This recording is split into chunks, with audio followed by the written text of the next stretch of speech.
Kumusta mga katropa? At welcome sa ating video kung saan tayo magsasamo na kay Berion.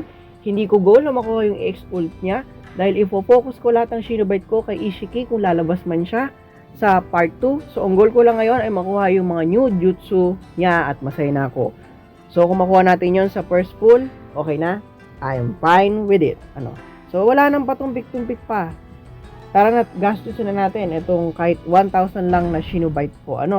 So hindi ko na po natupad yung sabi ko sa inyo na at least makaka 1,500 ako at on the day of the anniversary. Kasi nga, dahil ako nabanggit ko sa inyo, binuhos ko yung kay Hashirama. But unfortunately, despite that effort, hindi ko pa din po nakuha yung EX-Ult ni alinman dun sa dalawa. Sadly to say. And in this video, hindi ko po dito ipapakita yung result ng aking summoning sa mga ticket summons. Ihiwalay ko po yung video. So, ito lang talaga ay para kay Berion lang. So, simulan na po natin ang pagpupull. Bandai, ako po ay shafted last month. Sana po, dito naman, bigyan niyo lang po yung jutsu. Masaya na po ako. At sana huwag niyo po kay-shaft kay Ishii. Wala tayong ritual. Kasi kahit nagre-ritual naman tayo nung last month, wala pa din naman nangyari. Hindi natin nakuha yung EX-Ult. So, let's press it. Diretso na tayo. Binuwis ko na po ang 500 Shinobite. Napakamahal talaga ng pull kapag anniversary. Normal po yan. Wala nang long tongue press. Talagang diretso na tayo. Normally, alam nyo po, mababa ang drop rate kapag anniversary banners. Kaya, wag po kayo magtataka kung halimbawa, mga chocolate na lumalabas kasi normal po yan. Yes! Nice! We're on the right track, guys. Takuha na natin ang new 4-star. Ang astig ng card na ito, ha. Ang astig. Ang astig ng art niya. I do admire those who draw this. Ang astig nung tayo dito ni Berion mode, Very clean. O, ayan na po. Sasabihin natin chocolate. Yak. 1, 2. Gagi! Wow! Wow! LV! Putik!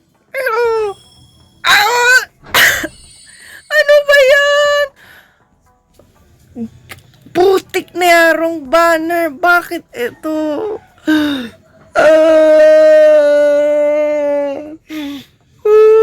Kala ko LV na. Ano ba yan? Kung LV ito, guys, hindi ko na kailangan mag-pull ng isa pa. Dahil may substitution card na tayo. Ang saklap naman. Isa pang ginto. Please. Isa pang ginto. Ay, ang ganyan na experience ko. Tatawa na tayo ni Bandai. Niloloko tayo. Then yung binigay na kasunod na card, umiiyak. Ano to, 4-star? Oo, 4-star nga. Okay, level 4 na po ang aking 4-star. Oo, LB naman. Parang ika-7 card na to. Ay, naku po. Ay, naku. Shit. LB lang hinihingi ko. Kulay. Ba't walang token na nilabas? Walang.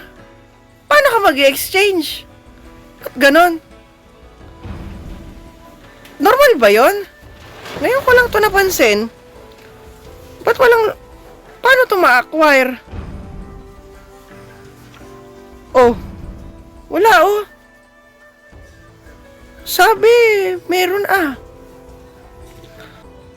Yan.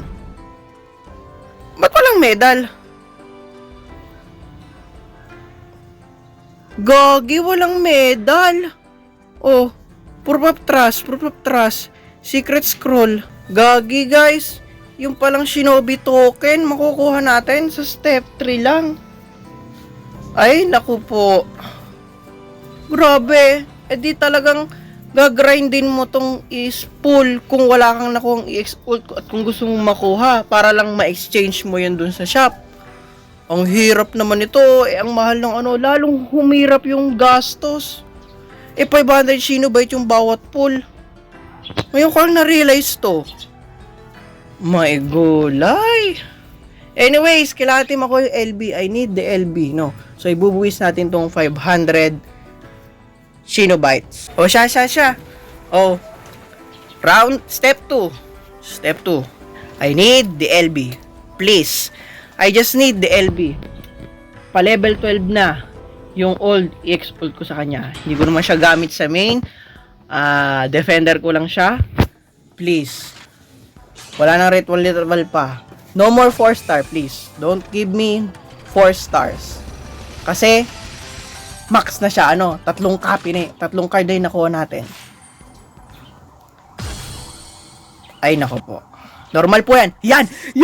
LB, please! OX ult! LB! Yan! Please! Be it! LB! Niberion, please! Oh! Putak! Bakit ganun? Wrong banner! Ay, gulay!